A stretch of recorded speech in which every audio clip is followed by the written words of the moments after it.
What's up, world? My name is Zavian, and this is my podcast, Dopenly Honest, breaking the chains of addiction. What's up, guys? Welcome to another episode of Dopenly Honest. Today we have a very special guest by the name of Andre Quincy. Now, Andre has been essential in my personal recovery, as well as numerous others in the Tri-County area. My hope is that his story and experience will plant a seed of hope for the still suffering addict. So let's not waste no time. Let's get straight to it.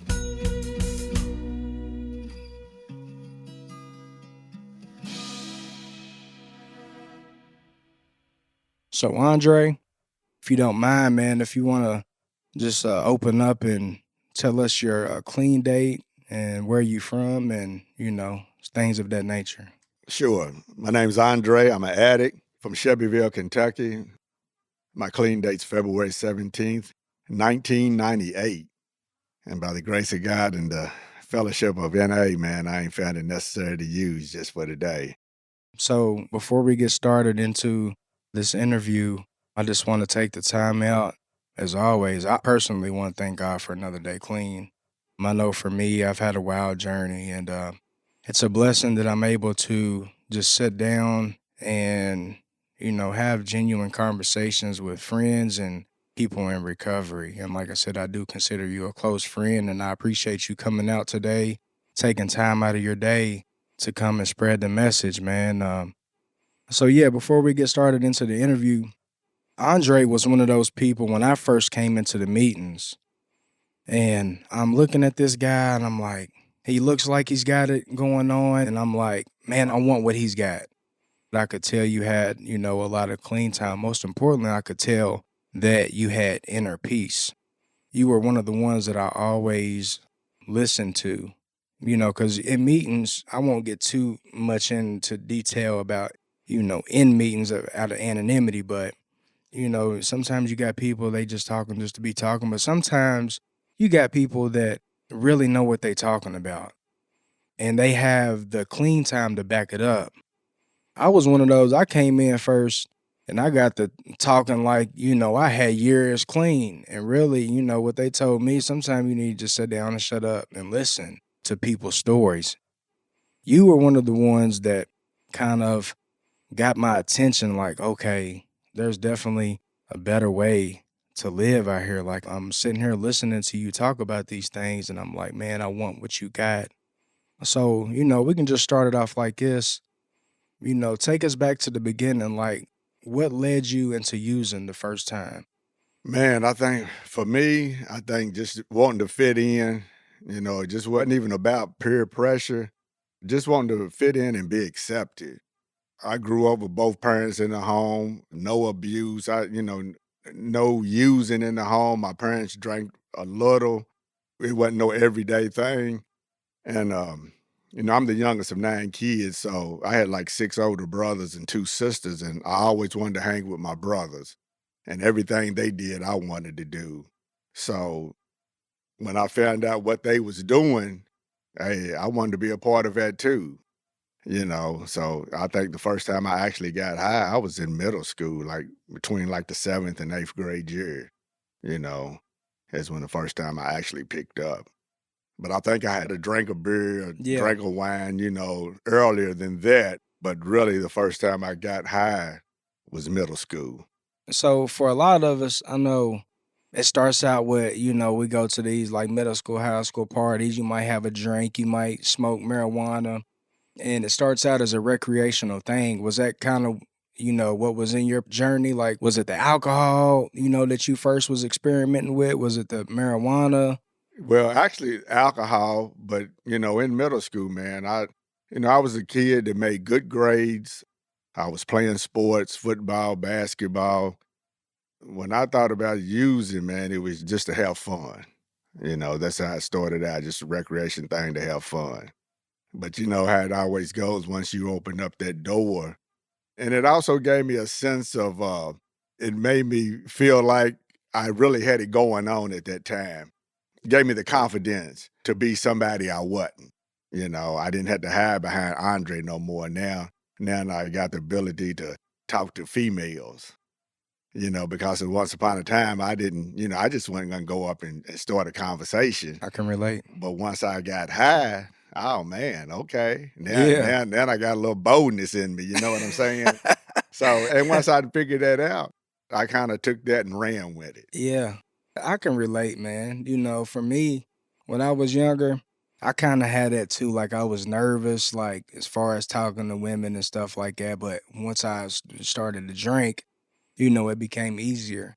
Now, once I used for the first time, I'm not gonna get too much into my story, but while Yeah, we're talking about it, I first experimented with alcohol and, marijuana, and the first time I got drunk was, I was with some friends, and we had, a gallon of Heaven Hill vodka, and I knew I was different because I wasn't drinking to have fun, and they were.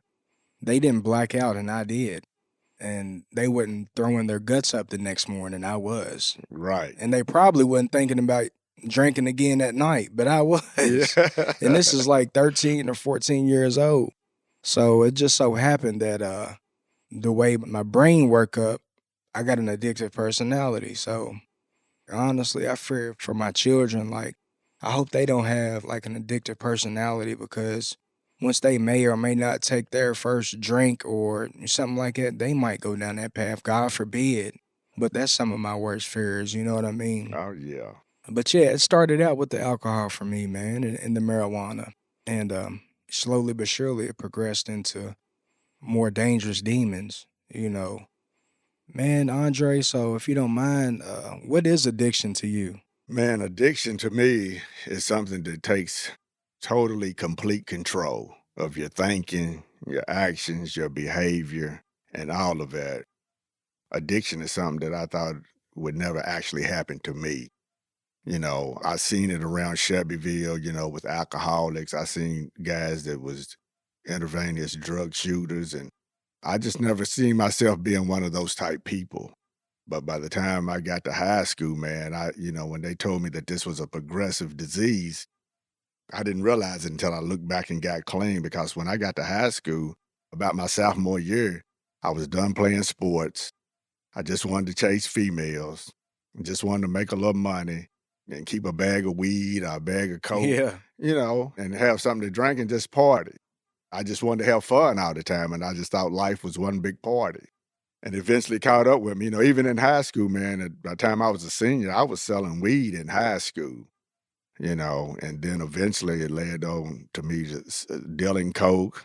I had a good job. Finally got my own apartment when I was about like 20 years old. So, I felt like I was on top of the world. Right. But what I didn't realize was the more money and more drugs I had my hands on, the more I used. And so the more I used, the more I wanted. And then at the end of the road, man, I found myself with no job, no apartment, car broke down. I was walking around Shelbyville with one arm on my glasses. It'd take me that far down.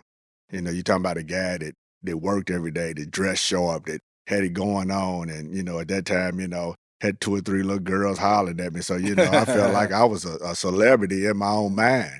And then at the end of the road, man, I had lost everything. Ended up in a homeless shelter right here in Shelbyville at the end of the road, man. At the end of the road, man. Yeah. And before I even got to that point, I had already been introduced to rehab, like in 1991, I went to rehab for the first time through my job. I didn't even stay clean or probably a good 2 months because I wasn't willing to change anything. I just wanted to kind of save my job and fix my relationship. And then when I went back in '94, that's when I had lost everything and was running around Shelbyville with one arm on my glasses. And my aunt came in from out of town and she was like, "What in the world happened to my nephew? Because just a couple years ago, you seem like you had it all together." And so I went back to rehab. I went to JDAC. I really wanted to stay clean, man. And they told me what to do. They gave me all this wonderful information, man. And when I came out, I didn't really go to no meetings. I didn't get a sponsor. I didn't work no steps. And I managed to stay clean for about a year, a little over a year. I found myself going back out. And when I seen that everything was slowly but surely disappearing, and slipping out of my hands again. I'm glad I had the courage to go ask the people that I worked for, which was Johnson Controls. I remember calling the HR lady and told her I needed some help, and they sent me back through outpatient program. And Dre, I didn't even want to go to outpatient. I begged them. I said, "Man, y'all need to put me inpatient. I don't think I can stay clean." And they said, "Well, Andre, just try it. And if you can't stay clean, we'll put you inpatient." And so when I went back, completed that program, I remember the counselor said, "Andre, what are you gonna do different this time?" And I remember looking at him, man, like, damn, what am I gonna do different? That's what I'm thinking in my mind. And then I told him, I said, "Well, hell, I guess I'll work the program." Because I said, I've never worked it before. And so when I got out this last time, man, I got hooked up in Chevyville with the meetings. I eventually got a sponsor, started working steps.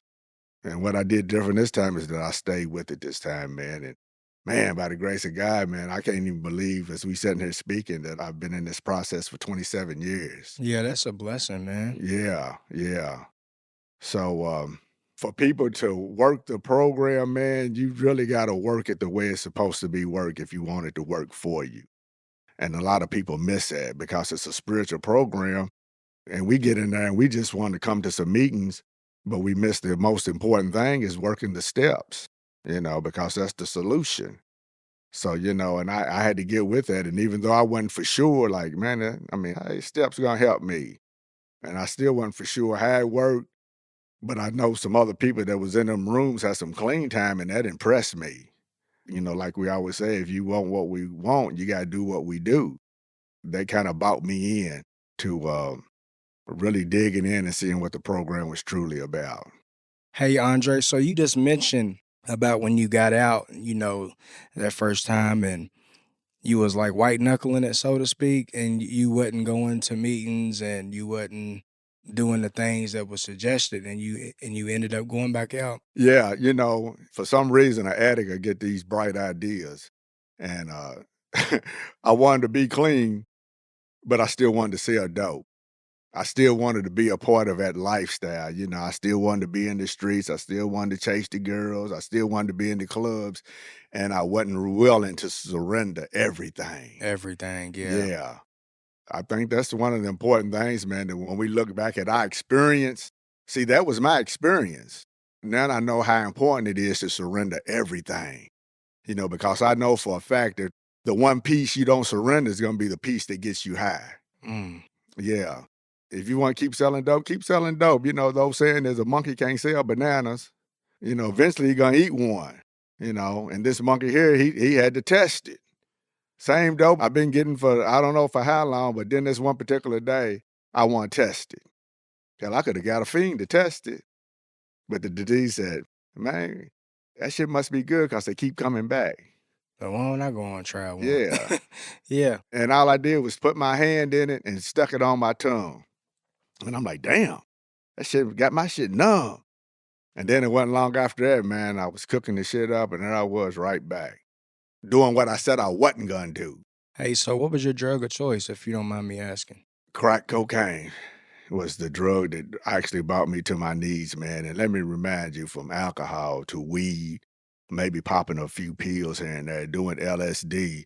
I've experimented with all these different drugs, but it was something about that crack, man, that they got a hold of me and it wouldn't turn me loose. So did you like, was it one of those things like where you started out snorting and then you tried to smoke it, or you just randomly tried it one night, or how did that come about? Yeah, we always snorted, man. I mean, off and on. I had been snorting for years, and then one of the older guys that I knew, I played softball with him.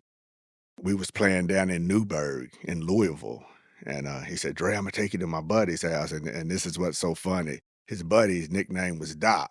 He said, "Imma take you over to Doc's, man. We're gonna play some baseball." Back then, they called it baseball because when Yeah. they rocked it up, it's what it looked like, a baseball. Oh, wow. He said, "You ever did it before yet?" And I'm like, "Nah."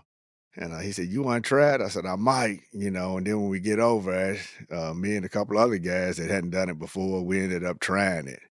And it was like, wow. You know what I'm saying? I had that wow experience. And from then on, man, I was just doing it here and there. But then eventually, It got to the point where shit, I'm like Pookie on New Jack City. That shit was calling me, man, every Yeah, day. It's all I could think about. I knew I was in trouble, but for whatever reason, it man, was too late. yeah, I wanted to stop, but I couldn't.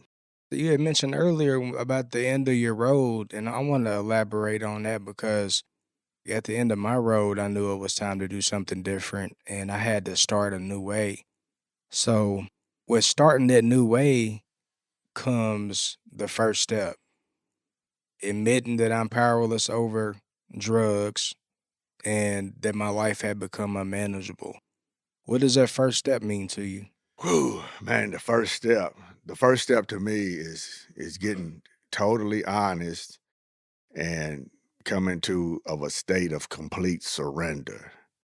When I begin to start doing things against my own will, when I was getting high on days when I said I wasn't gonna get high, I knew it was time for me to change, man. It was time for me to get the help and try to beat this thing. One of the worst things in the world for this addict here is I didn't care about lying to you. I ain't about caring to lying to my son's mama. I didn't care lying about everybody around me, but when I began to lie to myself, that hurt. Especially when I say, okay, I'm gonna take care of the rent. I'm gonna buy groceries. When I knew I had other priorities that I needed to take care of, and week in and week out, I failed to do it. The broken promises, the lies, telling my son Imma come pick him up, telling my son Imma show up for his, youth league basketball game, man, and when he say, "Daddy, how come you wasn't at my game Saturday morning?" And I say, "Daddy was tired because I worked late." Though I always had an excuse, and the truth was I was stuck in the dope house, looking at the clock, thinking I had time to do one more, and I do that one more, and then I look at the clock and say, "Well, maybe I got time to do another one." And then I look at the clock, and the next thing I know, the game's over.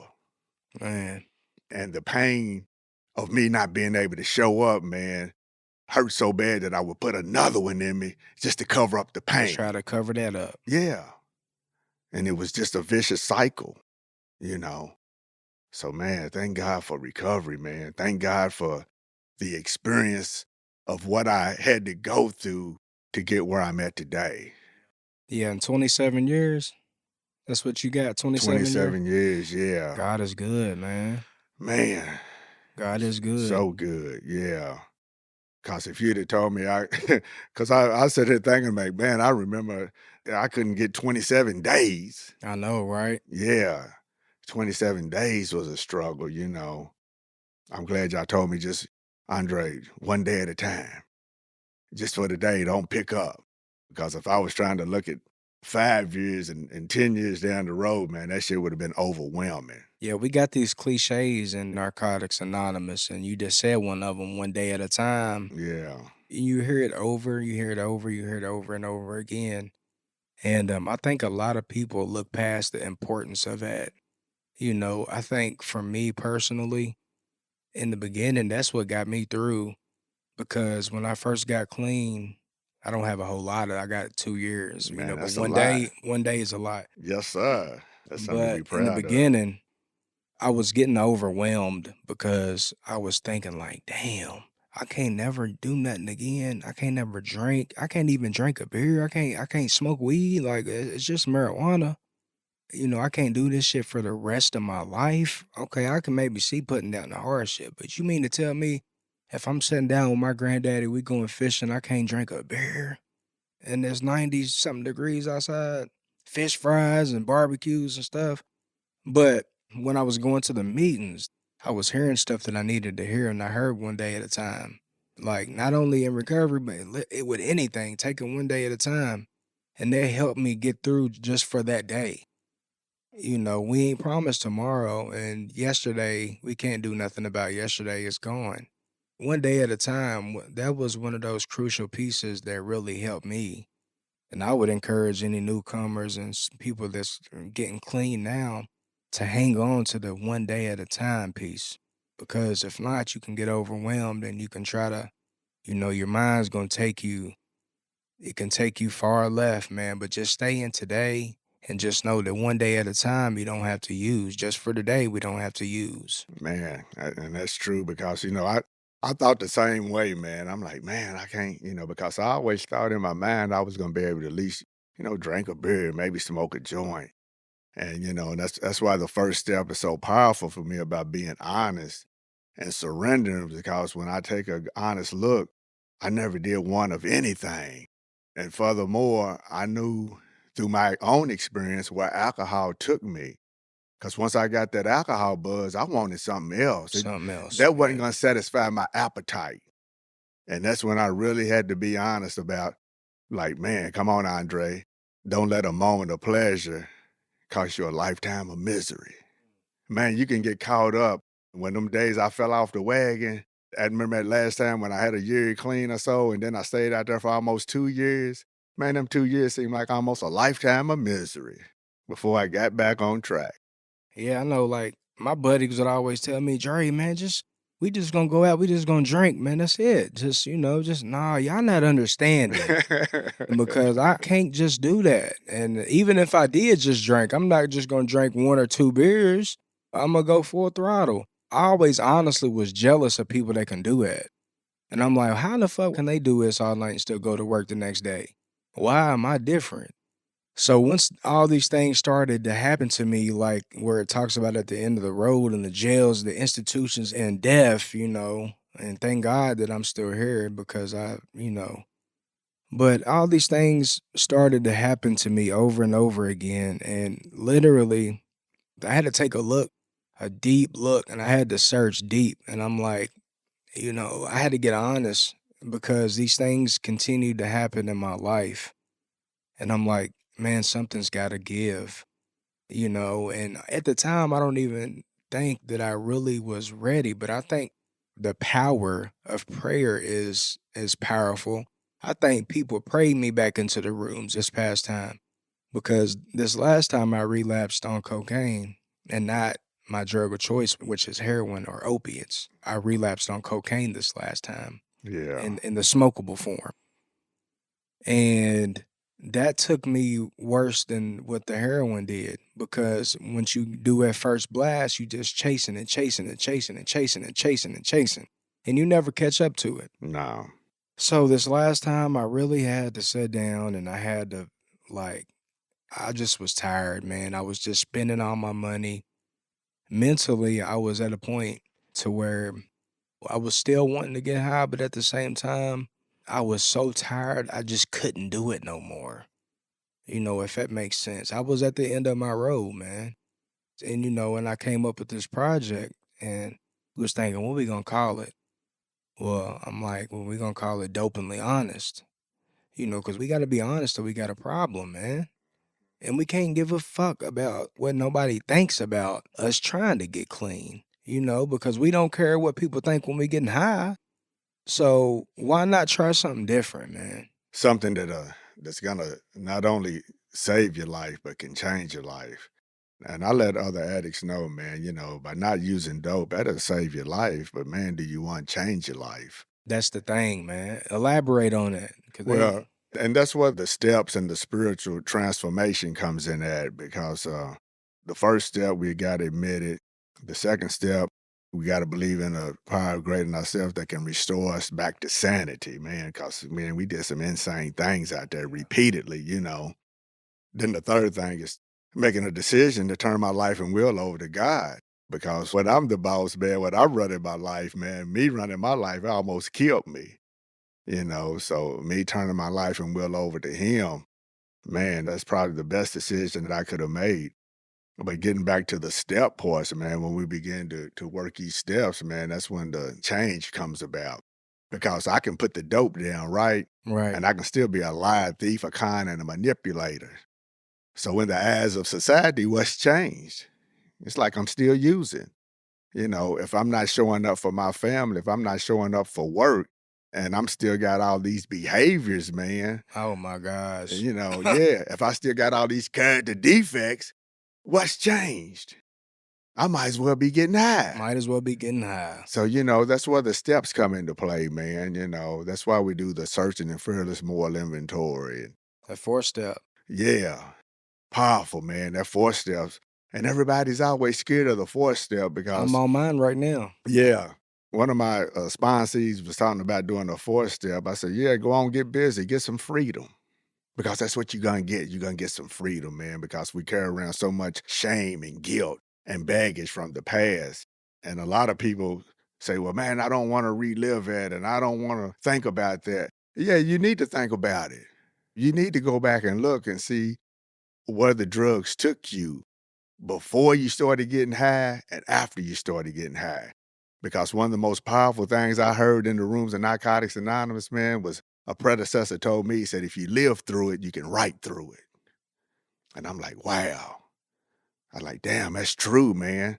Hell, we lived through it, so we need to write through it. When I put all this mess down on paper of what I did and how I harmed not only myself, but other people, man, I was willing to change Yeah. because I didn't want to inflict that pain on nobody else, nor on myself again. I got a son, man. And at that time, my son was in middle school when I got clean.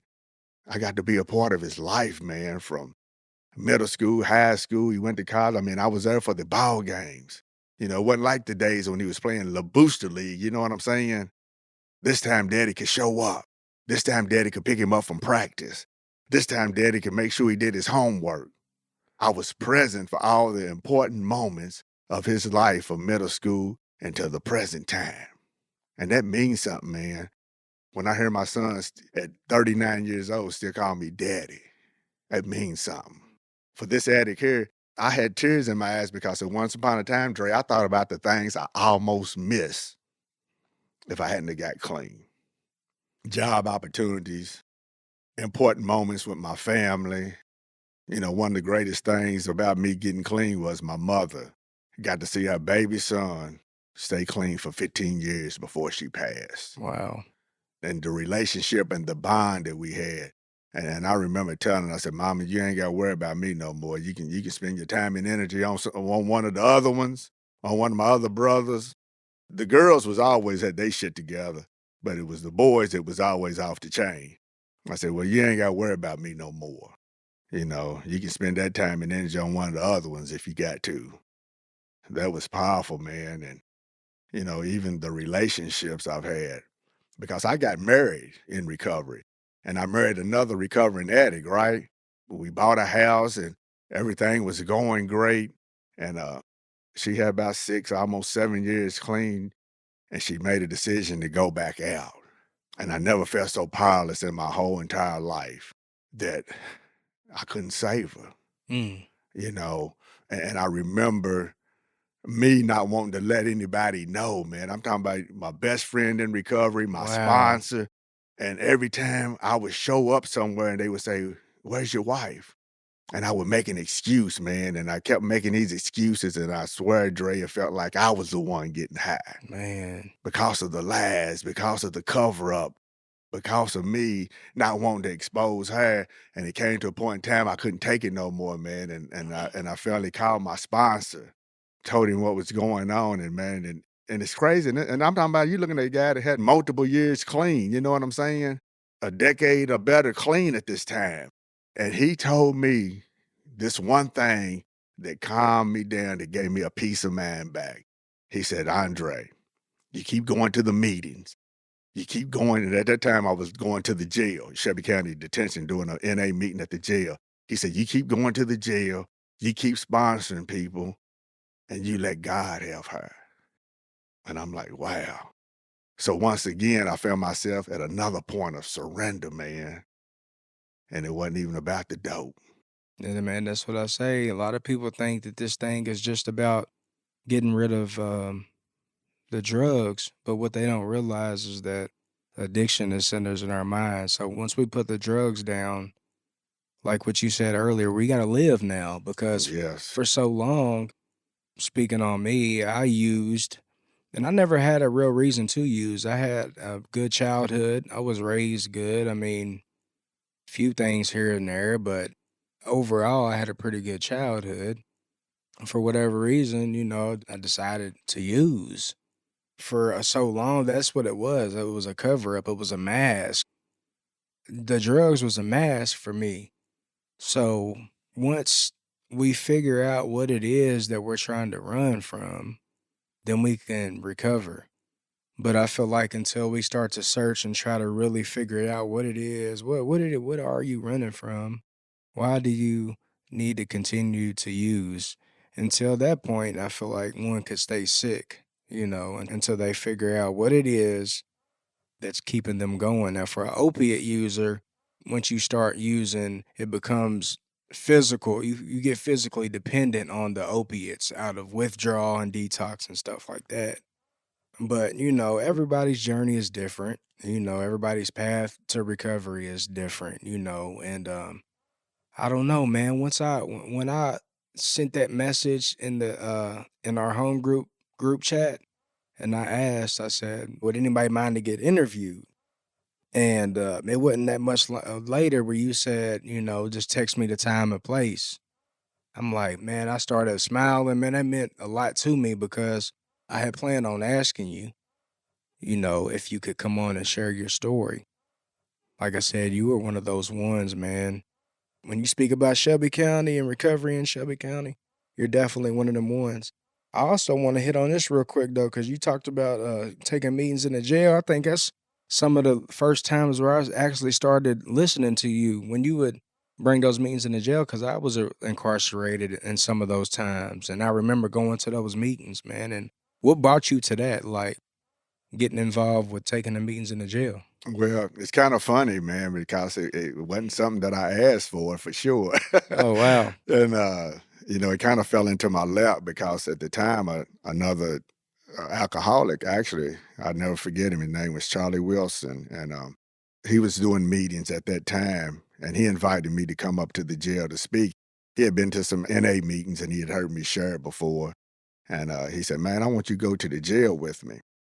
And so I started going with him, on different occasions, he'd ask me, "Man, if you ain't got nothing to do, just show up." Yeah. And I started showing up. Well, later on down the road, he, ended up having some health issues. And he came to me one day and he said, "Andre," he said, "I've got some things going on personally and I got some health issues, man." And he said, "Would you mind taking over?" He called it jail ministry.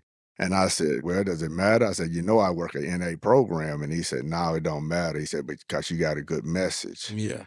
So he was one of those guys that believed in me before really I believed in myself. And so I ended up taking it over, man. And I did it for years. I think it was like the early 2000s that I started.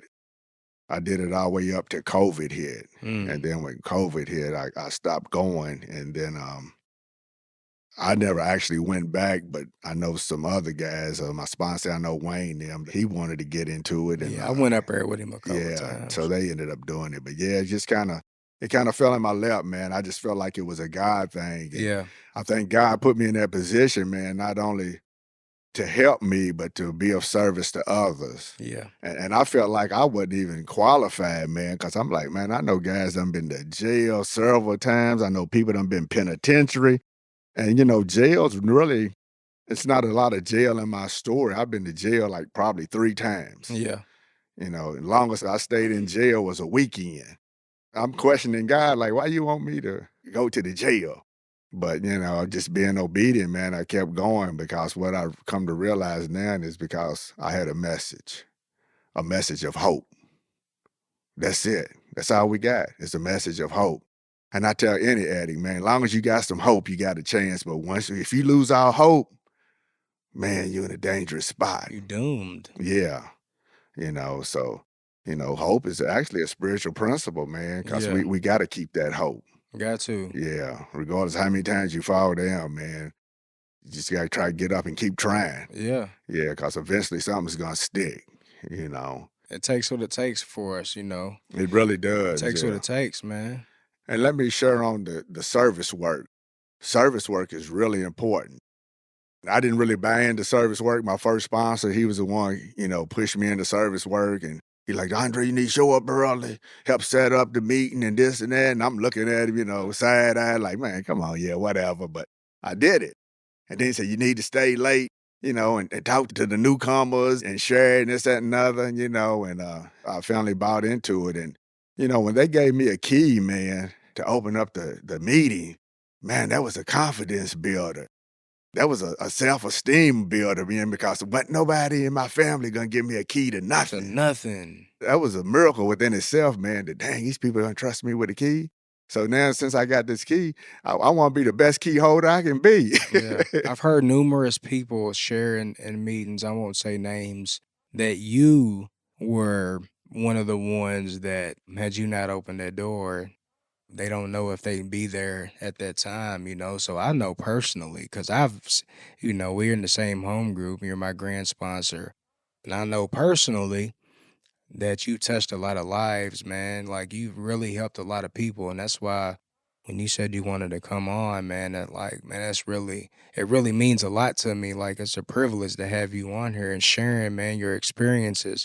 I feel like people need to hear more of this, and they need to hear more positive things. They need to hear more about how people are living a better life, because there's so much negativity in the media space and in the social media. I feel like people need to hear the positive and they need to hear stories of hope and redemption, Yeah, things yeah. like that, man. And real quick, let's get into like what are some of the things that keep you clean? Like how you staying clean? Like 27 years later, how you staying clean today? One thing I can say is being committed, man, to my recovery. Just continuing to do the things that's brought me this far. That's meetings and service work and applying the steps in my life.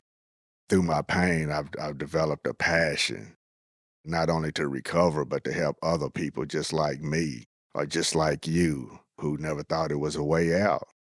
Just me staying involved, man, I think that's the biggest key because, through my experience through all these years of being clean, I've seen people go back out 17, 10, 20 years clean and they ended up relapsing. And if they was able to make it back, one of the things they would share was they stopped doing what was working. They quit coming to the meetings. They quit utilizing their sponsor and support group. They kind of drifted back out there, not really intended it for it to be like that, but socially just hanging with people that really wasn't healthy for them.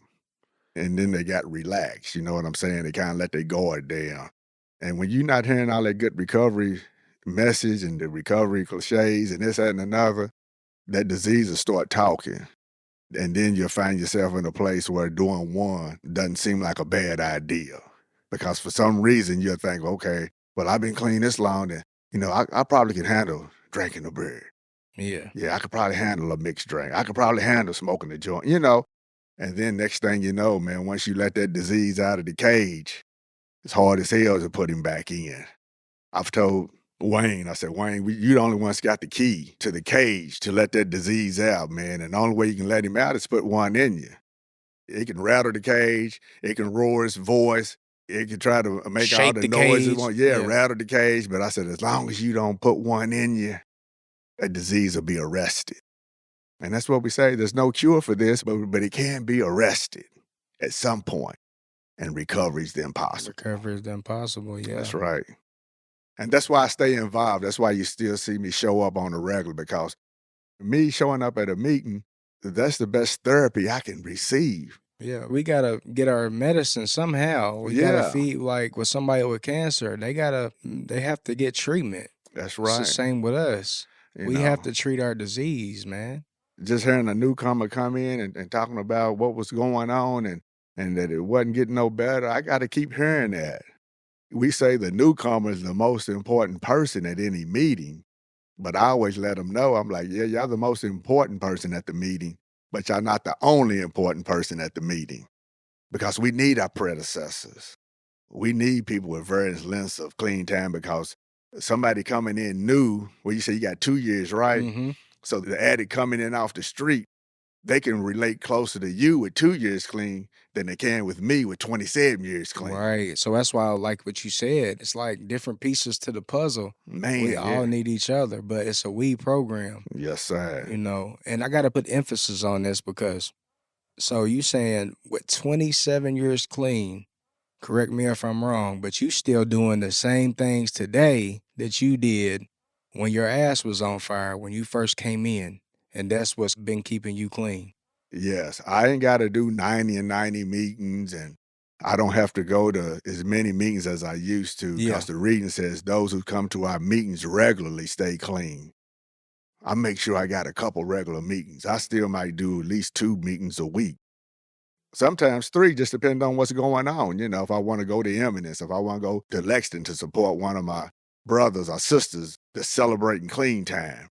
And then I gotta make sure I show up at my home group because that's the home group I picked to be of service. Everybody wants to have a home group, but a lot of people don't wanna do the service, man, and, I'm grateful for you stepping in and beginning to chair meetings and do things like that because that's our home group. It Right. shouldn't just fall on one person. Nah, I shouldn't. Or, people used to think I was the leader of the meeting. I said, "Nah, we got a home group. Yeah. I'm part of the group. I don't make decisions on my own." Right. So if something happens at the meeting, we all need to be there to vote to do what's best for the group. But I think honestly, man, just my personal opinion, like what you said, you may not be the leader, so to speak, but you just one of those ones that like when you think about like our home group, like your face comes up, you know what I mean? Cause you've been so consistent. And that's what it's about, man, is being consistent in this thing. Sometimes I got a problem with staying consistent. In fact, the only thing that I did pretty much consistently was get high in my life. But now I'm learning how to change that because I'm not high, I'm not using. So I found that consistency has been keeping me on the right track. Like, do the same thing every day. Wake up, thank God for another day clean, thank God for life and waking me up in general. Ask Him to remove my will and may His will be done. Go to work, try to get along with my employees the best I can. Come home, cook, do home things. Might go to the gym, something like that, and wake up, do the same thing over again. Sometimes it seems like it's boring, but it's not boredom. It's being consistent because life ain't a party. Like what I thought for so long, my whole 20s, I felt like life was just supposed to be a party. Like, I gotta go here, I gotta do this, I gotta be getting high, I gotta be drinking. No, that's not what it's about. And you said something real powerful, and you probably don't even realize it because the consistency and everything we do in recovery prepares us for everything outside of recovery, because we practice these principles in all our affairs. We can become good spouses, we can become good employees, Yeah, we can become good citizens because we talk about being productive members of society today. Because once I put one in me, I'm not capable of doing any of those no, it's things. impossible. Yeah, I'm not gonna be consistent at nothing, but like you say, just getting high. Mhm. And we need that. We definitely need structure. We need that foundation, man, and we need all those things. Accountability, Yeah, you know. accountability, that's a great one. I gotta hold myself accountable too. Cause like I said, so I've put the drugs and stuff down, right? But now I gotta learn how to really live since we're being honest, and that's really the only thing we can do is be honest. Sometimes, man, I kind of struggle because it's like I'm still new in recovery, so to speak. And sometimes, in other areas of life, still trying to learn how to, you know what I mean? Yeah, figure things Figure out. things out. How do I be the best version of myself? And like I think what you said is about the step work. Yeah. Sometimes maybe I need to put more emphasis on it. I need to try harder, man. Like we can never get comfortable. You know what I mean? We can never get too comfortable or complacent. There's always room for improvement. Well, Imma tell you like I told your sponsor, and, you know, keep coming back, Yeah, keep coming back, man, and things in life, I know you was an athlete too once upon a time, yeah, and practice. Everything comes with practice. I was sharing with my neighbor the other day. We was talking about finances, and he had gotten in a great deal of credit card debt. And I said, "Man, it took me about almost 10 years clean before I made up a decision that I said I ain't gonna be a slave to debt no more." oh my gosh. So I finally buckled down, and it came with being disciplined, the consistency, and being committed, man. And that's why I'm in position to do some of the things I get to do today, like travel. People like, "Man, you always going here, you always going there." Because you can. But yeah, I finally got in position to do that. Now, some people do it whether they can afford it or Or not. not. And see, I needed to hear you say that because, like, Imma be honest, I'm not where I wanna be in life. Sometimes it gets overwhelming, but just hearing you, another addict, say, in recovery, it took you 10 years Yeah. to get your shit right. That's what I'm saying, man. You never know what you can hear just by us doing this interview. I'm picking up on game, you Yeah. know? One of the things that we always say, we didn't become addicted in one day. We're not gonna recover in one day. I remember my sponsor say, "Man, just put the dope there and we'll work on everything else as we go." Mm, Sometimes quickly, sometimes sometimes slowly. slowly. But long as I don't put no dope in me, Yeah. I know I got a chance to get it right. I ain't gonna make it worse, but I can start practicing and getting better. 'Cause I think there's a misconception, man. I think from the outside looking in, and I can't speak for other people, maybe this is the addict in me, but I think sometimes people might look at somebody getting clean, "Oh, they think they this, they think." No, I'm not.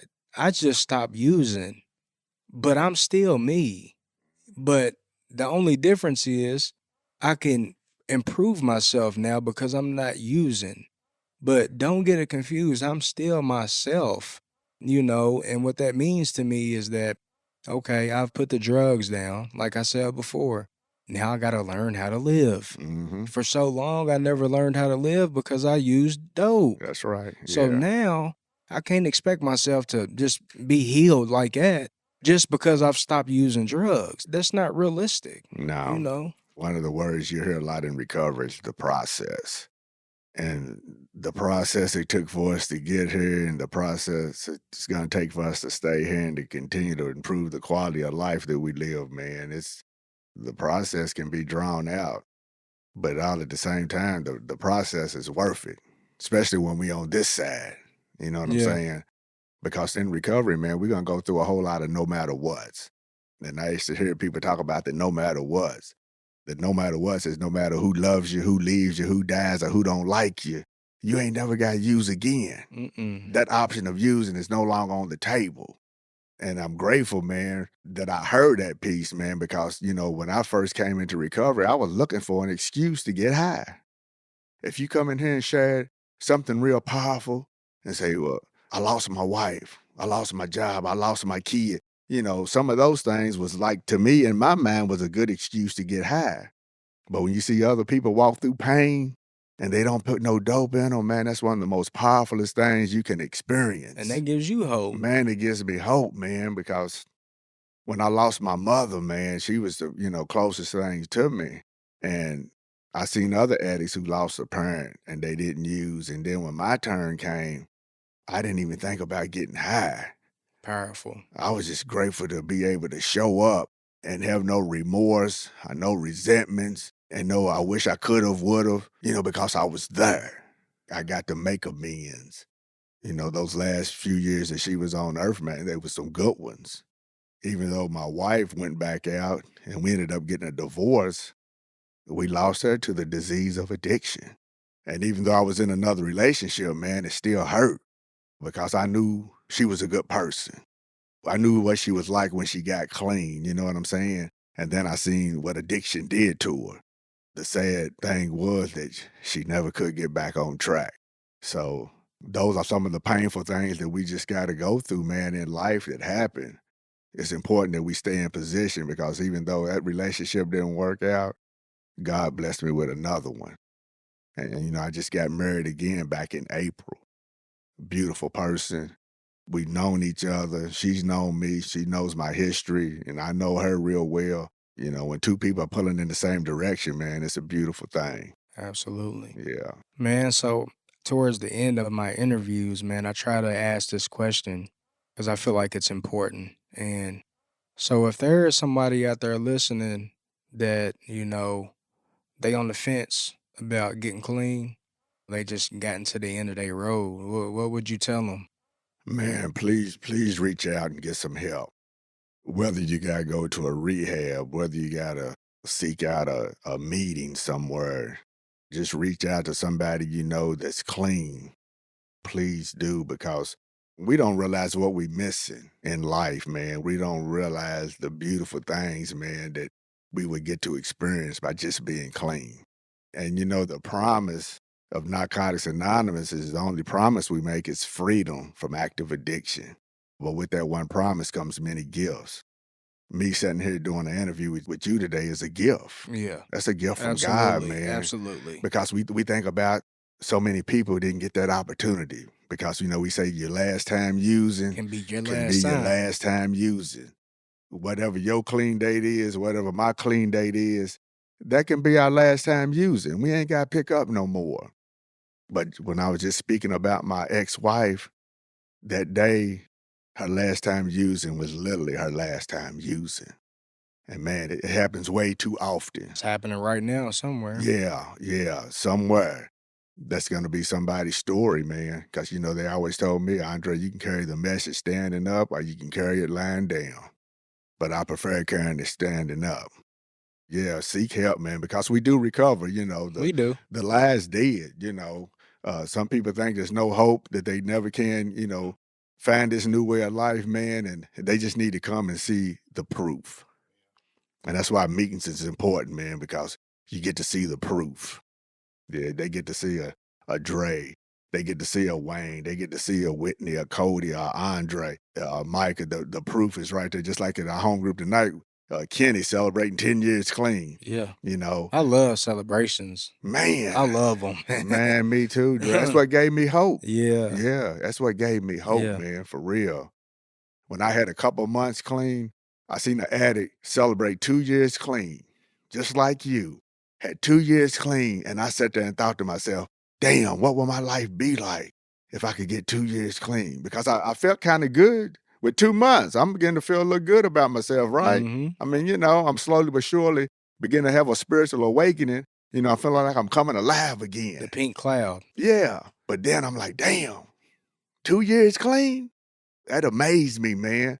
And from that day on, that's when I started chasing clean time.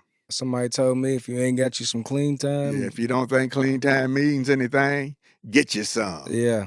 That always stuck with me too. Yeah, I heard get you y'all. I was hear some. y'all say, I'm like, man, I got to get me some of that. I got Yeah. to get me some clean time. Man, I'm telling you, man. Yeah. So Andre, man, like I said, it really means a lot. Like I said, I know your story is very prominent, and people needed to hear it, man. Glad to be able to share it. Absolutely. There's so much, like I said, there's so much negativity going on that sometimes it gets comfortable to get caught up in negativity. But as long as we can keep on putting out a message of hope, that much more information it is for people to take in to try to learn to do something different. So like I said, I appreciate you coming out. And guys, as always, thank you for listening to another episode of Dopenly Honest. But don't forget, continue to like, share, subscribe. Keep tuning in for more recovery-related content. Peace. I love y'all. Thank you for listening to this episode of Dopenly Honest. I know all too well that recovery is an uphill battle, but there is hope. For resources, find your local NA, AA, or CR meeting. I can't stress enough how crucial meetings are to my personal recovery. If you enjoyed this content, please like, share, and meet us back right here for more episodes of Dopenly Honest. And remember, you are not alone. One day at a time, we do recover.